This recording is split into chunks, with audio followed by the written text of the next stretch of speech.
जब यह आदमी पेशाब कर रहा था, तब उसने कुछ अजीब देखा। उसने देखा कि कुछ पास में चमक रहा था। रेत हटाने के बाद उसने सोचा कि यह सोने का टुकड़ा हो सकता है। डोर अपने दोस्त की ओर देखा। वाहे थोड़ा हिचकिचाया, लेकिन उसने अपने दोस्त को बुलाने का फैसला किया। उसका दोस्त आया और पत्थर को ध्यान से देखने लगा। उसने एक लाइटर निकाला और उससे जलाने की कोशिश की। कुछ देर बाद पत्थर पिघलने लगा, लेकिन उसका रंग नहीं बदला। उन्होंने अनुमान लगाया कि यह शुद्ध सोने का टुकड़ा हो सकता है, जो बहुत मूल्यवान है। उन्होंने सोने पर रस्सी लगाई और उससे खींचने के लिए एक गड़ी का उपयोग किया। रस्सी 2 बार टूट गई, लेकिन वह बड़ा सोने का टुकड़ा हिला तक नहीं। उन्होंने और गहराई में खोदने का फैसला किया। आधा मीटर और खोदने के बाद उन्हें पता चला कि यह सिर्फ एक छोटा टुकड़ा नहीं था, बल्कि यह एक बहुत बड़ा सोने का भंडार हो सकता है। जब अंधेरा होने लगा, उन्होंने जल्दी से लकड़ी इकट्ठा की और आग जलाई। जब उन्होंने सोचा कि वह सोने की रक्षा कर रहे हैं, लेकिन समस्या फिर आई, यह छोटा सा सोने का टुकड़ा कैसे निकाला जाए।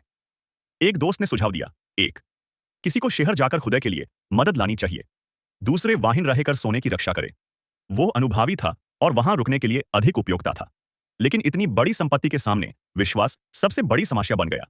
माइक ने थांदे स्वार में कहा, सोने के पास अकेले मत रहो। आखिरकार सोना उसने खोजा था, उससे इसकी रक्षा करनी होगी। दोस्त को समझौता करना पड़ा और माइक को रुकने दिया।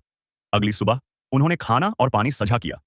दोस्त ने बहाना बनाया कि कार के इंजन को ठंडा करने के लिए पानी की जरूरत है, इसलिए उसने ज्यादातर पानी ले लिया। उसने माइक को केवल एक सैटेलाइट फोन दिया और कहा कि वह संपर्क में रहेगा। जैसे ही कार उनके दृष्टि से ओझल हुई, माइक ने सोने को रेत से ढक दिया। फिर उसने सोने को एक कपड़े से ढक दिया। अगले दिन जब वह सामान देखने निकला, तो उसे एक विमान का मलबा मिला।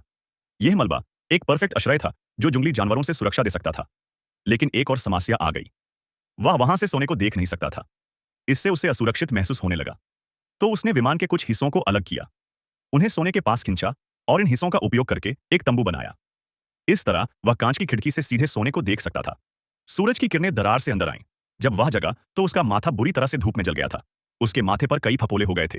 उसने एक छोटा सा पत्थर उठाया और सोने का एक टुकड़ा निकाल लिया। यह आकार में लगभग एक तरबूज जितना लग रहा था। हालांकि इस सोने की तुलना में यह टुकड़ा एक छोटी सी घंटी के समान था। तभी अचानक उसके दोस्त का फोन आ गया।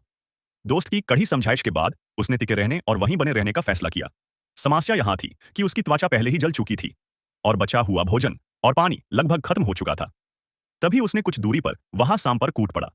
लेकिन न केवल वहां सांप को पकड़ने में असफल रहा, बल्कि उसने अपनी आखिरी पानी की बूंद भी गिरा दी थी। अब स्थिति और खराब हो गई। अगले दिन वह विमान के पास वापस गया और कुछ दस्तावेज लाने की कोशिश करने लगा।